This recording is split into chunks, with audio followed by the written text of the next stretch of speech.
முதலில் தன்னுடைய வாழ்நாளில் மஸ்ஜித் நபவியில் அல்லாஹ்வுடைய ரசூல் உயிரோடு இருக்கிற காலத்திலேயே மக்களுக்கு இஷாவுடைய தொழுகை நடத்தினார்கள்.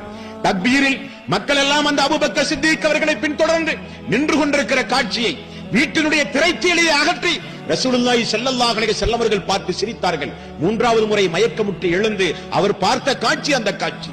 ஃபضل இப்னு அப்பாஸ் அவர்களையும் அலி ரலியல்லாஹு அன்ஹு அவர்களையும் உடனே அழைத்தார்கள் ரசூலுல்லாஹி ஸல்லல்லாஹு அலைஹி வஸல்லம். இருவரும் ஓடி வந்தார்கள். என்னை பள்ளிக்கு நீங்கள் தூக்கிச் செல்லுங்கள் என்றார்கள் ரசூலுல்லாஹி ஸல்லல்லாஹு அலைஹி வஸல்லம். என்னை பள்ளிக்கு நீங்கள் தூக்கிச் செல்லுங்கள் என்றார்கள் அல்லாஹ்வுடைய ரசூல். ஆயிஷா ரலியல்லாஹு அன்ஹா அவர்கள் குறிப்பிடுகிறார்கள், ஃபضل இப்னு அப்பாஸ் அவர்களுடைய தோளிலும் அலி அவர்களுடைய தோளிலும் அல்லாஹ்வுடைய ரசூலுடைய கை இருந்தது. இரண்டு பேரும் ரசூலுல்லாஹி ஸல்லல்லாஹு அலைஹி வஸல்லம் அவர்களை நடத்தி செல்லவில்லையாம், தூக்கிச் சென்றார்கள் பள்ளிக்கு. அவருடைய பெருவிரல் பூமியிலே கோடு போட்டு சென்றதை நான் இன்றைக்கும் நான் பார்த்ததை போல் இருக்கிறது என்றார்கள் ஆயிஷா ரலியல்லாஹு அன்ஹா அவர்கள்.